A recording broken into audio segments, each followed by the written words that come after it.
ఒక్కటి అడుగుతా, ఇది తీసుకెళ్లి నీ చెల్లెకు చూపెట్టు కరెక్ట్ అని చెప్తుందా, నీ తల్లికి చూపెట్టు కరెక్ట్ అని చెప్తుందా, నీకు ఇంకెవరైనా మీ చుట్టాలుంటే మహిళలకు చూపెట్టు కరెక్ట్ అని చెప్తుందా?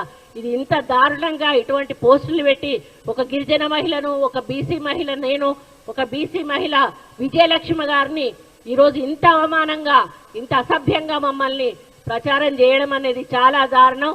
కాబట్టి దీన్ని తీవ్రంగా ఖండిస్తూ మరి దీన్ని మేము ఆల్రెడీ సైబర్ క్రైమ్ కు ఇవ్వడం జరిగింది. సైబర్ క్రైమ్ వారు తప్పకుండా యాక్షన్ తీసుకోమని వారిని కోరడం జరిగింది.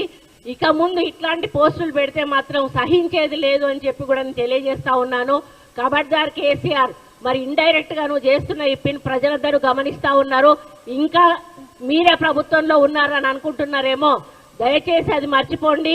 ఈరోజు కాంగ్రెస్ ప్రభుత్వం రేవంత్ రెడ్డి గారి నాయకత్వంలో ప్రజా సంక్షేమం, అభివృద్ధి, హెల్త్, ఎడ్యుకేషన్ అనే వాటిని మరి ఒక ముందుకు తీసుకుపోతున్న సమయంలో మీరు మధ్య మధ్యలో మరి ప్రభుత్వం చేస్తున్న కార్యక్రమాలు ఒప్పుకోకుండా ఇలాంటి తప్పుడు ప్రచారాలు, అసభ్యకరమైన ప్రచారాలు చేసి మరి దయచేసి మీరు ప్రజల కోపానికి ఆహుతులు కావద్దని చెప్పి హెచ్చరిస్తూ, నేను నిజంగా మానసికంగా చాలా బాధతోటి దుఃఖం వస్తా ఉంది. నాకు అసలు ఏం చేయాలో తెలియట్లేదు. నిన్నటి నుంచి కూడా నిన్న ఏడ్ చేశా, నాకు అది చూడంగానే ఏడ్పు వచ్చేసింది. ఇది చాలా బాధాకరం. దీన్ని దయచేసి మీడియా మిత్రులందరూ కూడా, మనకు ఫ్యామిలీలు ఉంటాయి, మనకు మహిళలు ఉంటారు. బయటికి పోతే మన అర్ధరాత్రి ఆడవాళ్ళు బయటికి పోయినప్పుడే మనకు నిజమైన స్వాతంత్రం వచ్చిందని ఆనాడు మహాత్మా గాంధీ చెప్పాడు. కానీ ఈరోజు నాలాంటి మహిళ ఇంట్లో కూడా ఉండలేనటువంటి పరిస్థితి ఈ టీఆర్ఎస్ నాయకులు, బీఆర్ఎస్ నాయకులు మరి సోషల్ మీడియా ద్వారా తీసుకొస్తా ఉన్నారు. కాబట్టి దీనికి ఎక్కడొక దగ్గర అంతం పలకాల్సిన అవసరం ఉన్నది. నేను ఇదే అంతం కావాలని కోరుకుంటా ఉన్నాను.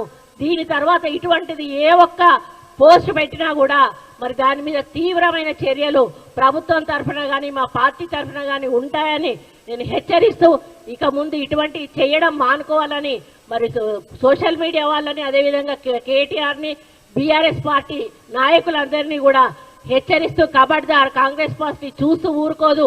మరి నా మీద ఈరోజు చేసిన దాంతో ఆగిపోవాలి. ఇక ముందు ఇటువంటి దరిద్రమైనటువంటి దుష్ప్రచారాలు చేయడం మానేయండి అని చెప్పి పాప రఘునందన్ రావు గారు నాకు ఫోన్ చేసి, అక్క నీ దండం పెడతా, నీ కాలు మొక్త, నన్ను క్షమించక్క అని చెప్పి ఆయన అన్నాడు. ఆయన ఎంత బాధపడుతున్నాడంటే, ఒక సిస్టర్ లాగా ఇప్పుడు మనం ఏదైతే అన్నకు రాఖీ కడతామో అదే పద్ధతిలో ఆయన ఒక నూలు దండను వేస్తే దాన్ని ఈ పద్ధతిలో వాళ్ళు ప్రచారం చేయడం ఏదైతే ఉందో, వాళ్ళు ఏదంటే మన అటవీ జాత వాళ్ళు ఉంటారు కదా, వాళ్ళలాగా అనిపిస్తా ఉన్నది.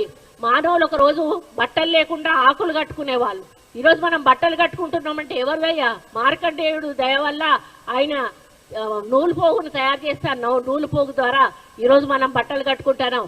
మరి నువ్వు సిగ్గు లజ్జ ఉంటే నేను ఒకటే చెప్తానా, చేనేత అని దాన్ని అవమానించావు నూలుని, నువ్వు బట్టలు లేకుండా బజార్లో తిరుగు అని చెప్పి నేను కేటీఆర్ని అడుగుతా ఉన్నాను. అప్పుడు నీకు చేనేత విలువ తెలుస్తుంది, చేనేత నూలు విలువ తెలుస్తుంది. నీకు నూలు విలువ తెలియకుండా ఈ విధంగా ప్రచారం చేయడం ఏదైతే ఉందో చాలా బాధాకరం. నూలు విలువ తెలిసిన వాడు అయితే నువ్వు బట్టలిప్పి బజార్లో తిరుగు, లేకపోతే క్షమాపణ చెప్పి తప్పైంది అని చెప్పి ఇంకొకసారి అట్లాంటి పోస్టులు రాయకుండా చూసుకోవాల్సిన బాధ్యత నీ మీద ఉంది కేటీఆర్. ఒకవేళ నువ్వు చేయకపోతే ఇంకోసారి ఇట్లాంటి పోస్టులు పెడితే నిన్ను బట్టలిప్పించి ఉరికిచ్చే కార్యక్రమం తప్పకుండా కాంగ్రెస్ పార్టీ కార్యకర్తలు, నాయకులు చేస్తారనే విషయాన్ని మరి మర్చిపోవద్దు అని హెచ్చరిస్తూ, మరి నేను దీన్ని చాలా తీవ్రంగా ఖండిస్తూ, మనస్తాపం చెందుతూ మరి అన్నీ కూడా ఇక ముందు జరగొద్దని కోరుకుంటూ సెలవు తీసుకుంటా ఉన్నా.